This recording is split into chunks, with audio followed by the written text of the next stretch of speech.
For early access plus exclusive content, facilitated discussions, live one-on-one Q&As, and more, become a patron at patreon.com/BrucePoinsett. Welcome back to the Blacktastic Adventure, a virtual exploration of Oregon's Black diaspora. I'm your host, Bruce Poinsett. And on today's episode, I'm talking with SOBLACC, aka Southern Oregon Black Leaders, Activists, and Community Coalition.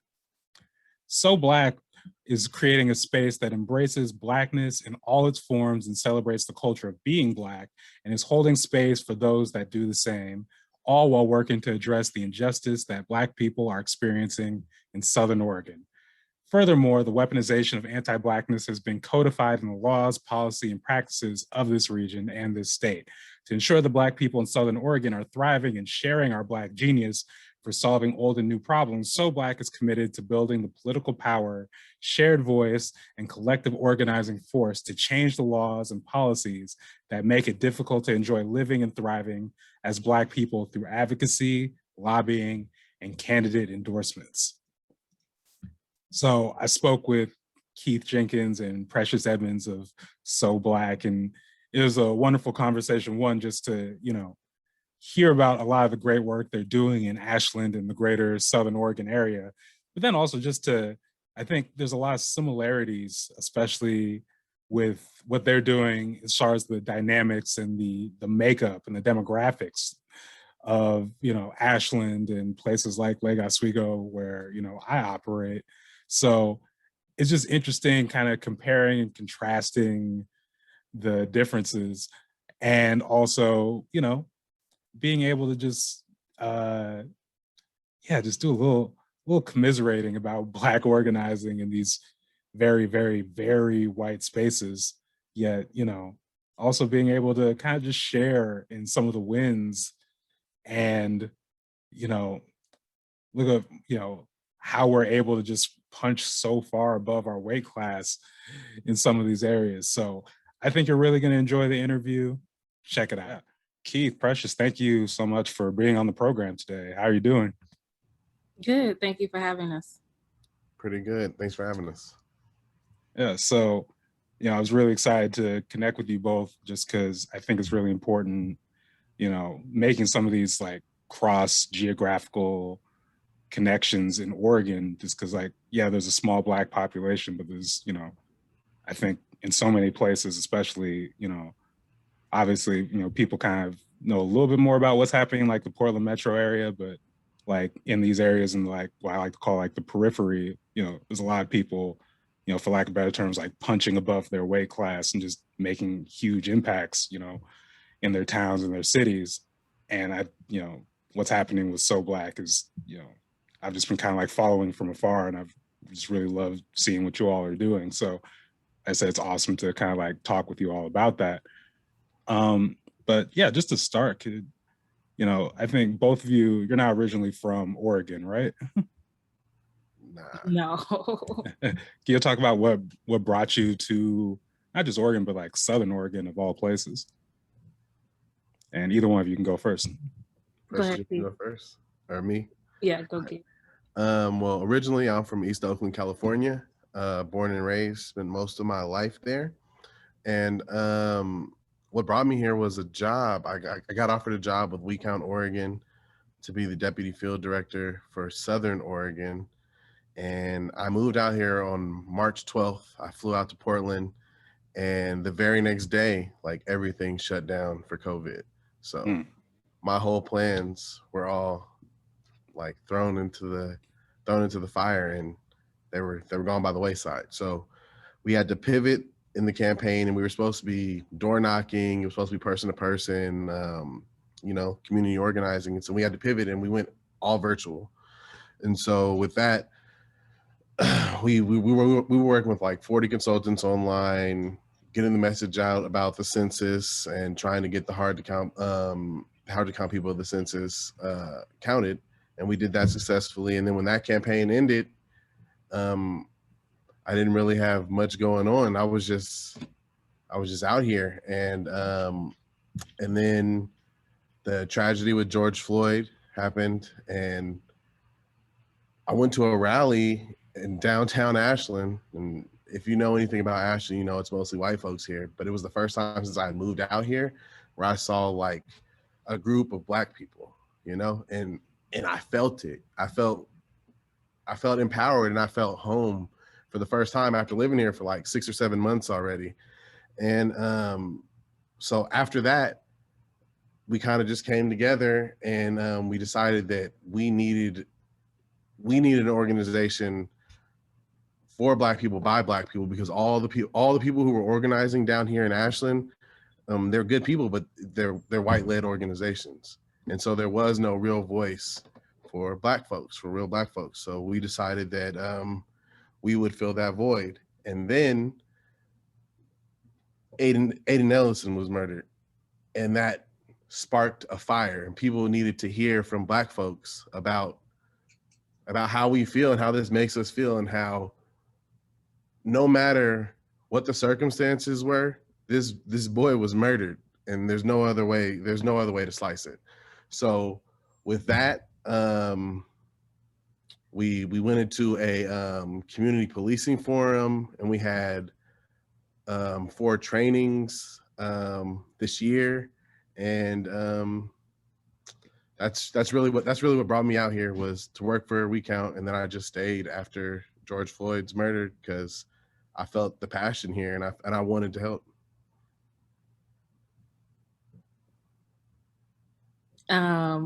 Keith had such a good story on what brought him here. I'm originally from Chicago. I landed in Ashland by way of Atlanta. So prior to moving here, I was living in Atlanta for like 6 years, and I just really wanted to change. And so I had kind of like had an opportunity. I wanted to move my daughter closer to where her father was living, which happened to be in good old Ashland. So I moved to Ashland. I had only visited one time prior to moving out here, so I didn't have like super expectations on on what it would be like. I was just looking for a change in my life, and so starting a new adventure in Ashland, Oregon. So I have to imagine, you know, based on the stories both of y'all said about, you know, coming out here, there had to be a little bit of a culture shock. Absolutely. Oh man. Most definitely. I mean, I'm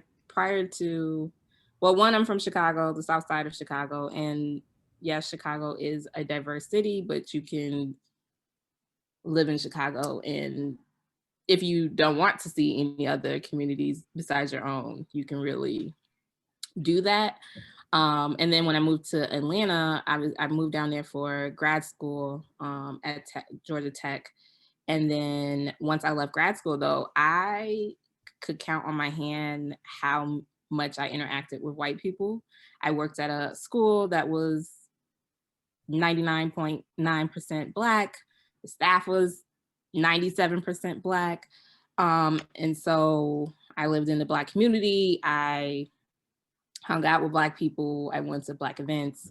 So for like 3 straight years, I had very minimal interaction with white people on a day-to-day basis. The most white people I saw was like in commuting, driving on the expressway. And then when I moved out here, it was kind of like the flip. to see another Black person was like, ah! Although that wasn't necessarily that was my reaction, but that wasn't always the reaction I received when seeing other Black folks. You know, I come from a place where you, at the very minimum, you do a head nod to acknowledge whenever you see other Black people. It was very new to not have that experience here when I came. So culture shock is an understatement. I think the biggest awakening about where I really was when I first moved here. Maybe a couple weeks there, they had like the Black Student Success Act grant or whatever, and they were doing a meeting for families of Black children, which is what it was named. But I assumed, you know, because all my other experiences, anytime you're going to a place where it's families of Black children, that those families will also be Black. And when I walked into this meeting, and so I was like, oh, this is a great place to go meet Black people, you know, get to know some new folks. I mean, obviously I didn't meet new people, but I walked in this meeting and I still was a minority at this meeting, which was shocking to me. I think that was the biggest shock of all. Yeah, I see Keith lathering. That's funny. But it's also not funny. But speaking to the culture shock, yeah. Like I said, I'm from East Oakland. So all I knew was Black folks and people of color. And yeah, there's white folks too, but like it was mostly it's a Black dominated city, you know? And so I didn't realize that I lived in a bubble until I moved out of the bubble. The Bay is a bubble. And then I moved here and it was literally, I'm 34 years old. Literally the first time that I ever really experienced like real prejudice and racism is when I moved out here. And it was me and my girlfriend, we were furniture shopping. And we went into this like used furniture place. We pulled up. As soon as we walked in, the lady got on her phone. And she never got off her phone. I walked around the store for like 5 minutes. And then I stood in front of her for like 2 more minutes. And she never acknowledged us. She never said like, oh, I'll be a few minutes or anything. She just sat on her phone and she wasn't even talking. She was just sitting on her phone. And then my girlfriend got really upset and she was like, you know, we're just going to leave. And then as soon as we left, she got off her phone. And then another person walked in the store and she was like, hey, how's it going? This other person was not a Black person. And that was like a real wake up moment for me personally, because had you asked me any day before that day, had I ever really like personally experienced racism to my face or prejudice to my face, I would have told you no. But that was like a straight up old school denial of service from the South right here in Ashland. And so that was a moment where I was like, damn, this is cold. Yo, you know what's crazy? I had a very similar experience. I was going mattress shopping here in Ashland, and me and my daughter, we went into the mattress store. The man acted like he was busy, so I'm just walking around looking. 2 white ladies walk in after us. The man gets up and he proceeds to like asking them like, how can he help them? Is there something they're looking for? He literally never, and we walked in first. So even if he was busy and got free, he addressed them. And then the 2 ladies were super nice, but he literally said not an word to me and my daughter. It was crazy. That's ridiculous. And like I said, I didn't know that was a thing until I came out here. And also I get pulled over at like a super alarming rate. Well, I did when I first moved out here, but I don't anymore. But the first month that I moved out here, I was pulled over like 4 or 5 times. But I do think it speaks to, I think from my interactions and some of the spaces that I've been in here,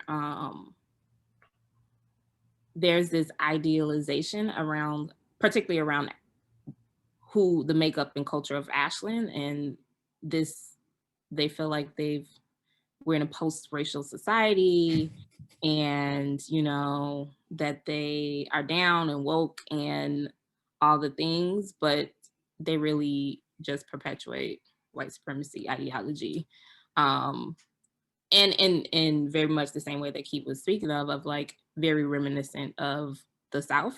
And I've lived in the South, and so I'm like, at least in the South, you know where you're at, you know what to expect. It's not surprising. And I guess it's, for me, it's not surprising, but what is surprising is their lack of awareness. Because at least in the South, when they know that they're being racist, they're very intentional, but these behaviors, that they're doing the same thing as what you would experience in the South, but they also think that they're not and that they're progressive, which this dissonance is vast and wide and really hard to understand. And they get offended when you call them out on it. Like, what? Not me. Yeah, it's amazing. And I was gonna say, and when I first moved here, I had, my experience was like, it's apparent that they don't interact with a lot of people of color, right? But they don't even try to pretend like they treat you like you're in the zoo. You're the first one that they've ever encountered. And it was really, so I was just like random people, like, oh my God, like you're so beautiful. I'm like, it is, y'all are bananas out here. And it, it was a very strange experience. And then it's like, that happened for like 2 months, and then back to like the invisibilization of Black people, you know, like. The "can I touch your hair" is on 10 out here. Like, I get it all the time. Like, why is that a thing? Like, what is the obsession? It's locks, bro. And the white folks out here have them too. Like, Oh man, it's funny because, you know, Oregon is like, it's the only state that, you know, had a law on the books literally banning Black people. And, you know, so I always try and, you know, make sure we put that in context and put that, you know, because Oregon and specifically like Portland has this reputation as this like liberal utopia. And, you know, Ashland, I think, is kind of like an extension of that.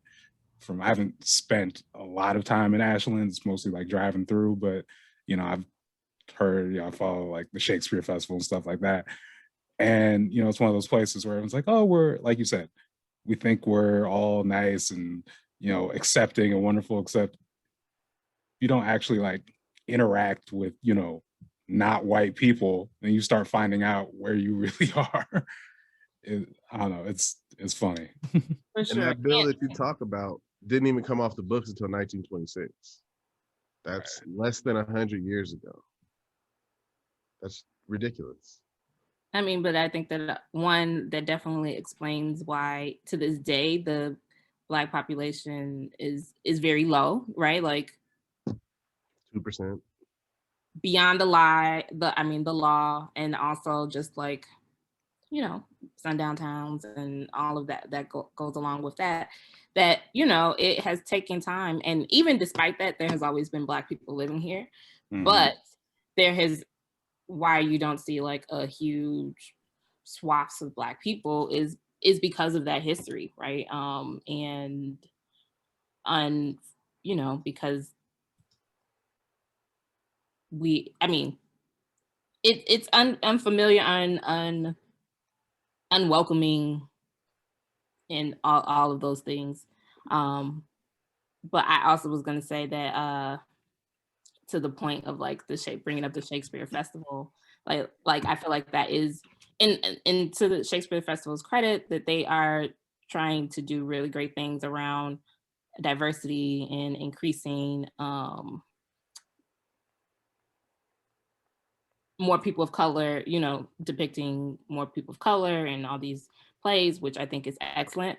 But I think the offside of that is that the only people of color that people are seeing are at the play. So anytime, the assumption is that if you're a person of color, is that you work for the Shakespeare Festival.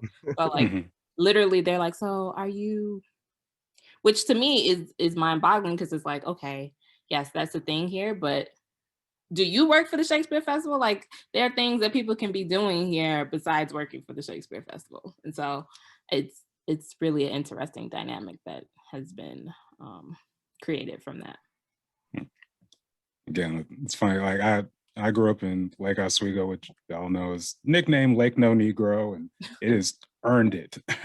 Absolutely earned it. But like, you know, people, so when they see Black people in the town, they think, oh, you're, you know, because Blazers like live there. So they think, oh, are you, you know, either you're with one of the Blazers or you're related to one of the Blazers, the joke. Like, I feel like every town has their little like, oh, so this is what the Black people are here for. Like, I don't know. But kind of pivoting from that to, you know, you said, so the organization SOBLACC came together last year. Like, first, can you just talk about like, one was, so I love the name. It's kind of like that's slick. But you talk about one, what that SOBLACC stands for, and then just kind of talk about the different activities and programming you all do. So SOBLACC is an acronym for Southern Oregon Black Leaders, Activists, and Community Coalition. And yeah, Keith was describing like how we came about. Obviously, we were really impacted by what happened to George Floyd and his murder, and like everyone, like most people in the nation, were really activated by that, and feeling like there's a need for us to take action.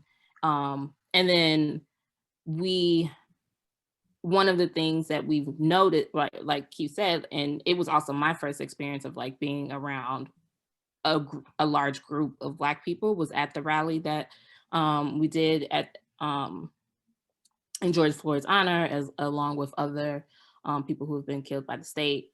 Um, we we were like, one, how good that felt to be around Black people and to center Black people. And it was really good because, you know, we had the rally, but we also had like prior to participating in the rally, we had like a space that was exclusively for Black people to, you know, sit with their pain and to be amongst each other and talk and whatever that they needed to do, which was really healing.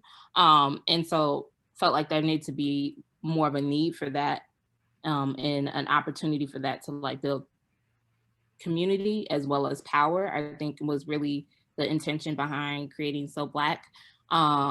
And I think what also was the impetus for us to create this organization was around, you know, orgs and companies and cities was making all these statements and denouncing racism and making these proclamations and resolutions and all of these things. And then I know here in Ashland, the city of Ashland also created a resolution about their stance.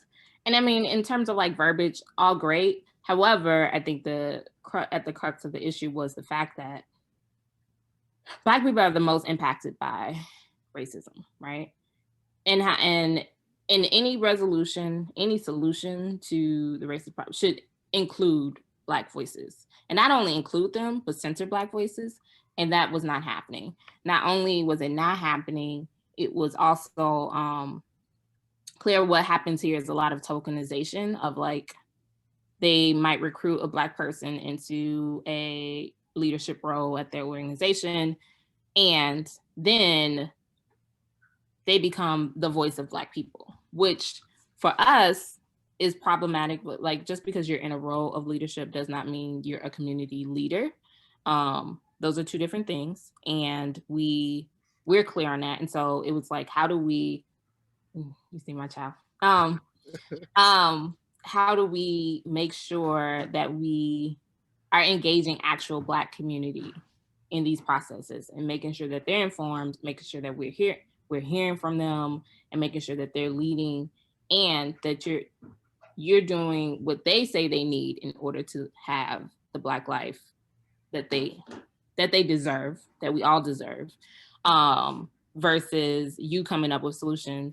Right, you don't even know no Black people, so how are you going to actually speak for what are the needs of Black people? And not to say that you cannot be compassionate or that you can't help be in service to, but at the end of the day, we really do feel like Black voices need to be centered in this solution making, and so that's what we set out to do.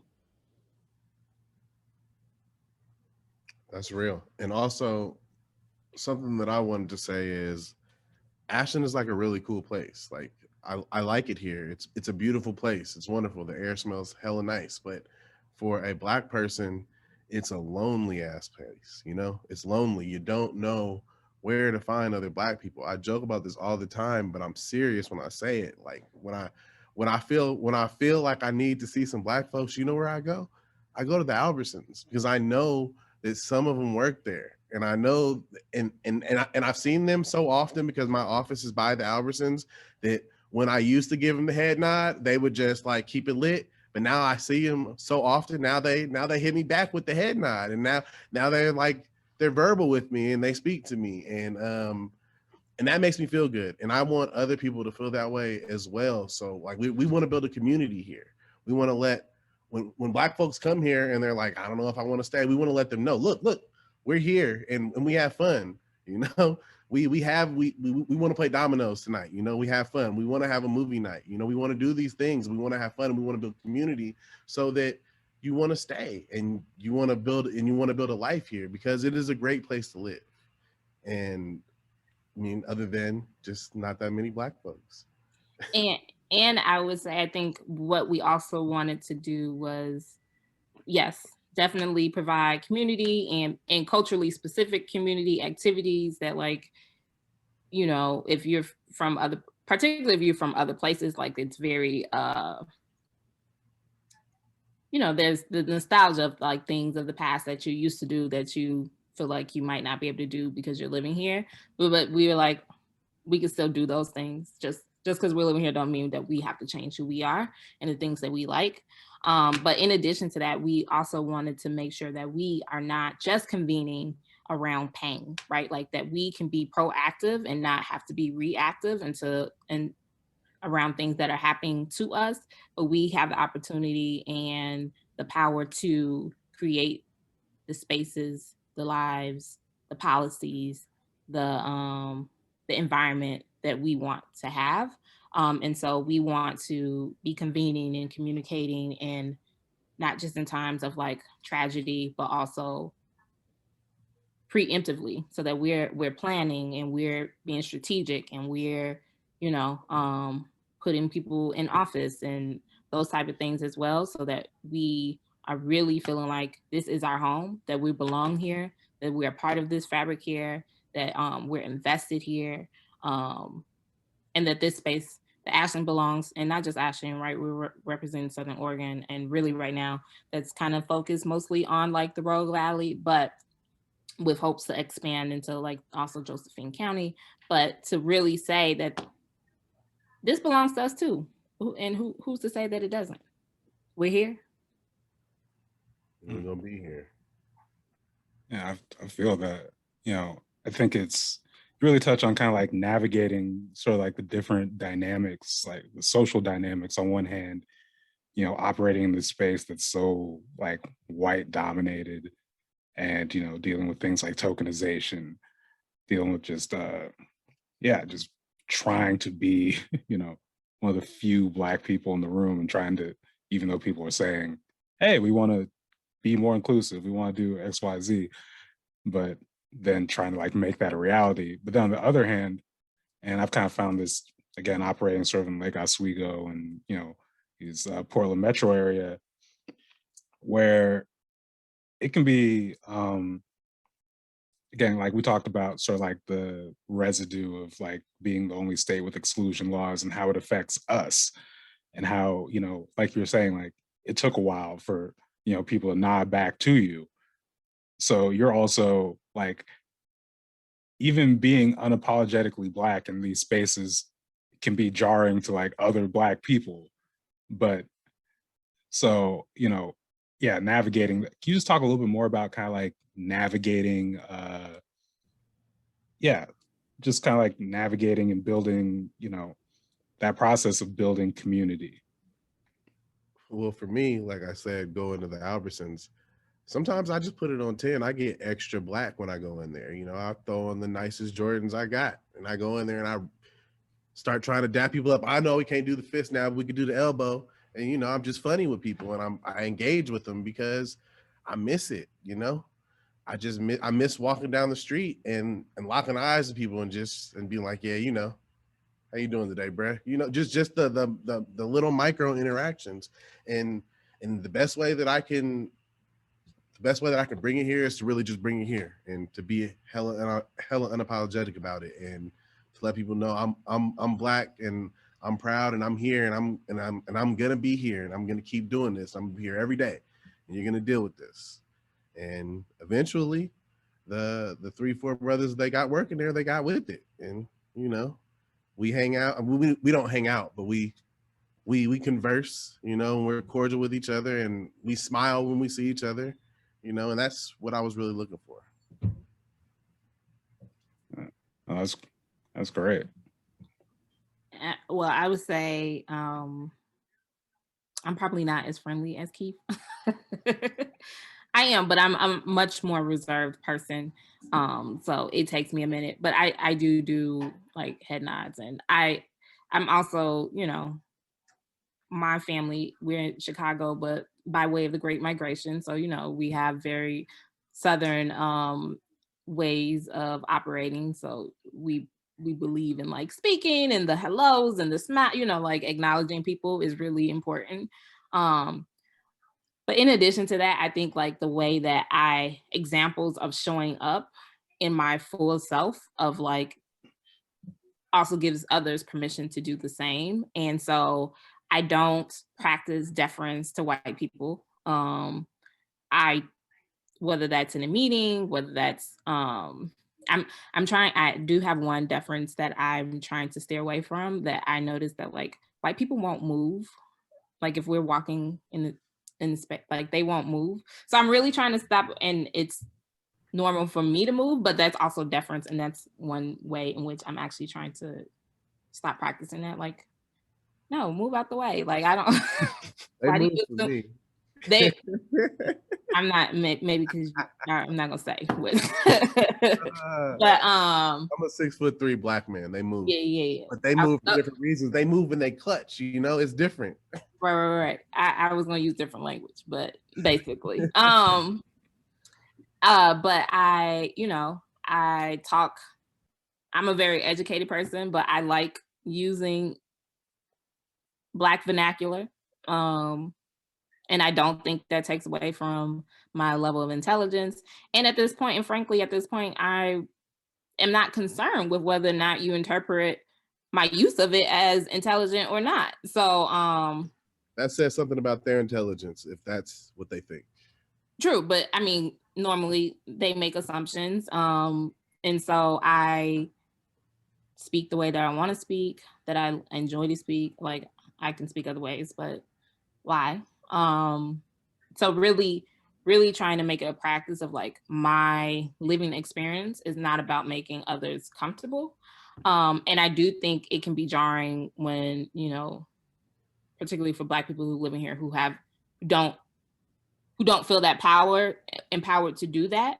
But by seeing that, maybe we'll offer them freedom and permission to also do that. But then I also think the other experience here is that like what I enjoyed so much about Atlanta was like it's millions of Black people. That might be a stretch. It's not really millions, but pretty close to it. It's a lot of Black people. And you can find your community, like just because being Black does not have to be the only point of relationship, right? Like, and being Black is not the only point or requirement to be in relationship with people, right? So I think values and stuff is really important. And I think that also is something new, is a shift, right? Because I think the assumption here is, you know, like you're Black here, anything that you're invited, that a Black person invited you to, you should be a part of. And I actually don't think that. I think there's a way to be in community and support all the Black people, just because, you know, it's not a lot of numbers, and be true to the fact that like, you know, just because you're Black don't mean you my buddy. That's true everywhere. And that wouldn't be the expectation of any other group. And that should not, we don't have to set that as an expectation for each other. It's okay to be like, you're Black, I see you, I acknowledge you, and we ain't gotta kick it. It's okay. Amen. You know, that kind of brings me to another subject of, you know, one of the things that's been, you know, again, following from afar, it's been a real interesting development. I got to, for another contract years ago, cover the Rogue Action Center. So kind of started dipping my toes into like hearing, you know, some of the organizing work that's happening in Southern Oregon, but then in more recent years, you know, been following just like this like proliferation, I can speak, of like Black led and Black, you know, just all Black like organizations in that Southern Oregon, rural Oregon space, and just watching like how you all, like the different things you all are doing and like collaborating. So could you all just talk about, I guess, just like working with some of these different groups and some of your like Black led partner organizations in the region?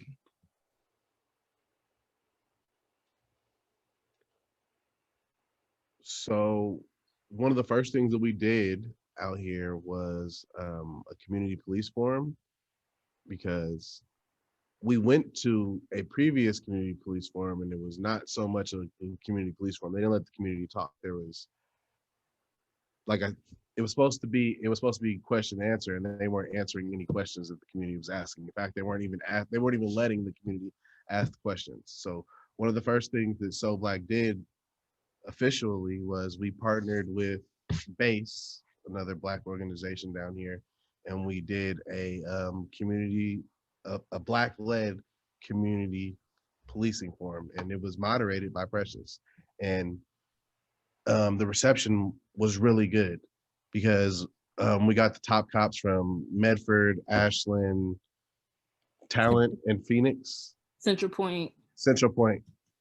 And we asked them questions and we held them accountable, and people got to ask them questions from the community face to face over Zoom. And that was one of the first things we did, and we did it with another Black organization, BASE. And then we are also working with BASE. We're working with BASE now, along with Soul Equity. So those organizations didn't, but there was a Say Their Names community art installation put up in a local park here. And we're really trying to work to have a permanent art installation in honor of Black people installed in that same park. Because what they did was they created like t-shirts and put people's names that have been killed by the state on them, which was great. It's really impactful. It's really large. It like covers a lot. They're hanging on a fence. It's a lot of them. It's amazing to see driving by, but the really motive is to get a permanent art installation put up. And so we're in the process of like that. We're working to we're collecting art proposals right now. We're in the process of that. I think that actually closes today, in order to have that done. We think it's really important. One of the, like what I was naming before, that I think a lot of the issue, and it's not the only issue, is simply ignorance, right? Like people here are not experiencing BIPOC people, and specifically Black people, very often. Most of them can really go through their day-to-day and not encounter Black people. It's not like they're getting a great education about Black people, like none of those things. So we think it's really important to increase the visibility around Black people, Blackness, Black ways of living. And I think our installation would be one great way to do that. So we're working with those organizations on that project currently. Yeah, and I think we collaborate with, I think the other two Black organizations or Black-led organizations here is based in Soul Equity. And I think we all pretty much emerged at roughly the same time. I do think the focus of, so what makes SOBLACC different from those other organizations is I do think our focus is a little bit more political, one. And then two, I think the way in which we center Blackness is also different. Like they're Black-led and Black members, but the way that specifically we're centering Blackness and not just our approach to the work is probably the biggest difference between us and those other organizations.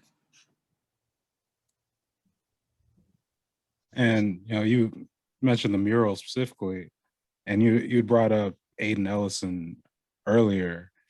And I think it because it's just for like context for people who aren't familiar with the story. Can you just talk about the killing of Aiden Ellison and kind of like how that how it's kind of like affected the community around you? Well, I'll start off by saying that Aiden Ellison was a young man who was not breaking any laws. He was chilling in his car, playing music, and a vigilante came out of his room and murdered him. That's what happened. There's no way around it, and that is the language that we have to use, because what I noticed immediately after this young man's murder was people making excuses for why it was okay for him to be shot. Well, he shouldn't have been playing his music too loud. He should, like, are you serious? Like, this man took it upon himself to be the police, and white folks are not the extension of the police. You're a regular citizen like everybody else. You don't have any extra rights because your skin pigmentation. And I guess he thought that he did, and he thought that it was okay to murder a young Black man because he didn't like the level of his music. And I will, a couple things that I will add to that. I think it's interesting how, you know, Keith made the caveat that he wasn't breaking any laws. Even had he, that would not have been an acceptable outcome to that situation. And even if it was the police who had showed up and shot him, that would not have been an acceptable outcome to that situation. And so I think, I think the framing of the narratives are very important for sure. The wording, the language we use to describe what took place is extremely important, right? I think what we did in terms of So Black, we came out immediately after it broke in the news because the media, the way the framing of the media initially around that story was just what Keith said, was that, you know, he was shot because he was listening to loud music, and it was less about him being murdered and more about his actions that he may or may not have taken.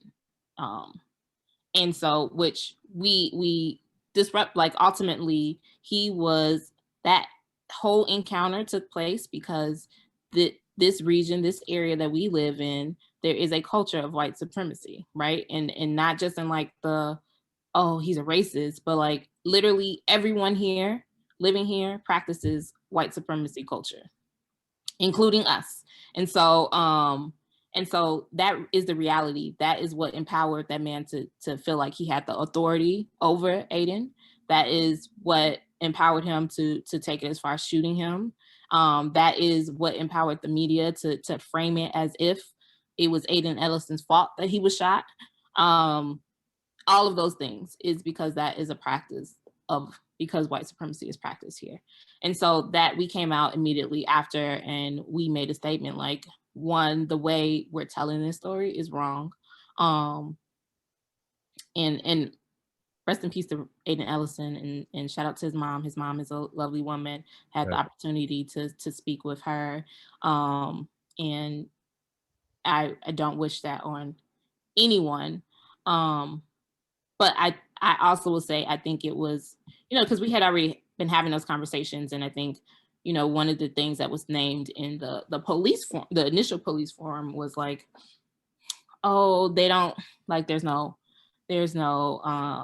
racism or bias in their departments and things like that. And just generally speaking, like I was saying before, I feel like, especially like Ashland, there's this idea, utopia, imagining happening, and there really isn't a reckoning with, like, even in the out spirit of like what happened with George Floyd and his murder, it's like sadness and, you know, angst around that happening, but then also detachment from like why things like that happen, and like a still of like you see on the Facebook pages of like, I can't believe it, I can't, which is like a real denial of Black people's experience living in this country and in this town. Because it's constantly happening, and you're constantly telling us you can't believe it. Like, what will actually make you believe it? And so I do think that unfortunately, Aiden Ellison's murder did bring it home a little bit for people, of like, especially once we were able to help reframe that of like what is actually occurring here, to like really center that in the space of like, we're not above, there's work to be done here in Ashland. Like, this is an everywhere problem, including Ashland, and Ashland is not exclusive to like, we've already arrived to this post-racial society that they like to believe that they have. And so it's disheartening that it took that. And I still feel like, still people are still trying to grapple with whether or not, but to say that racism doesn't live here or we don't have an issue around race is dishonesty at this point. Like, Facts. the murder of Eddie Ellison is the epitome, and ultimately, wherever white supremacy culture and practice exists, Black bodies are threatened and have the potential to be murdered, period. And Black people are required to live in fear of that in order to survive. Yeah. Yeah, I like that you talked about framing, because I caught myself even in that question, that kind of like passive notion of saying like the killing of as opposed to the murder. So it's very important to point out. And I'm just curious, because I had a talk with an artist friend about this a while back, as far as like how so many of these movements, even when we talk about like the protest movements last summer, how it seems like the needle, or the perception of the needle moving, always seems to be based around specifically like Black death, So I'm just kind of like curious if you saw like any, as far as like uptick in, I guess like whether it's white participation or, participation specifically after Aiden Ellison's murders, and then, if that's kind of like dropped off since, that how that pattern goes. I feel like coming off of George Floyd's murder, going into Aiden Ellison's murder, there was like a groundswell of like white guilt, and the ones that weren't guilty, that just wanted to help, like genuinely were like, well, damn, now I see. And that's cool, right? But we've been telling you for years, and it's kind of at first for me, it was kind of insulting. Like, what do you mean now you see? Like, these are just two incidences, and this has been going on 30, 40 times a year, every year since I can remember, but now you see. So at first I had some resentment, but then, I mean, you gotta make it happen, So while there is support, you gotta garner that support, and you gotta point them in the direction. You have to be that leader, and you have to tell them, look, you're upset, you want to do something, here's what we can do, here's what would help Black folks, and you're hearing it from me, a Black man. Here's what we need. And I feel like that's the space that we can hold, Black men and Black women, excuse me. I think yes, one, to everything that Keith said, but also I think there has been, I think that the support has been shifted. I think here it's lasted a little bit longer, just because George Floyd was murdered in May, and then in November, Aiden Ellison was murdered. So that was like another to unfortunately sustain the energy around what was happening. I will say, just in it has been difficult, like trying, and I won't say that I've been necessarily holding space, because I feel like I don't actually have the capacity to hold space for it, but like white people grappling with their feelings, and like I actually don't have time for them and their feelings, right? Like Black people are required to move through all the spaces with all the feelings, all, like all the time. And, and not to say, I think there needs to be collective healing. Absolutely. For everybody, for sure. But that being said, we're not there yet. And as long as there's work being done, everybody needs to get to work, and you need to sit your feelings to the side a little bit. That's what we do. We've been traumatized by this country since we've been in this country. So I can't help you deal with your trauma.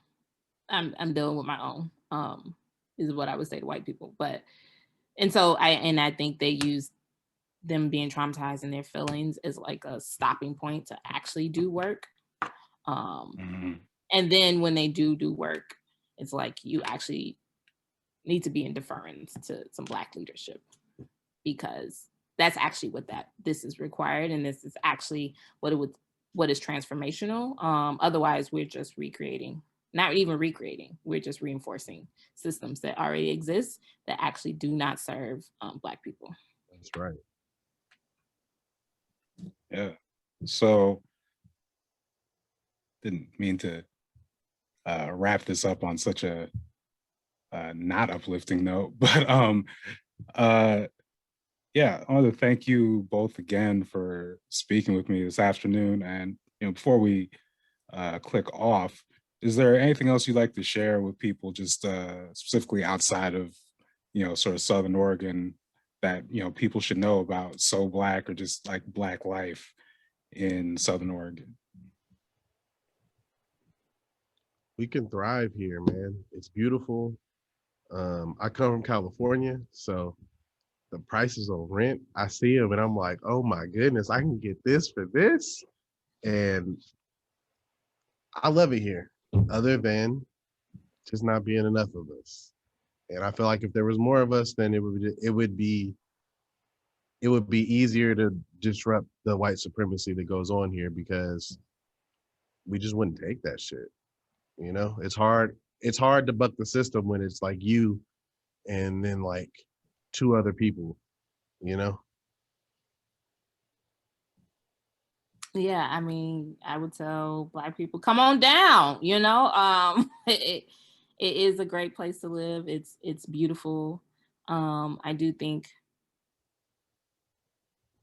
I would say it's safe, but that's not a real thing. But it's beautiful, and you can create the life that you want. And we don't have to limit ourselves to just urban centers and whatever that means. The whole earth is ours, and so we just need to take ownership. And we are everywhere anyway, so just find your people wherever you at. And we ain't got no traffic here either. That is true. So get you a little 25 miles per hour everywhere on your main street. That's awesome. Yeah, I like, perfect note to end. The whole earth is ours. So yeah, Precious Edmonds, Keith Jenkins, SOBLACC, thank you again, and look forward to seeing all the work you continue to do. Thank you so much. Thank you so much for having us, and good luck with your series. I look forward to seeing what you got going on. Big facts, big facts. Appreciate it.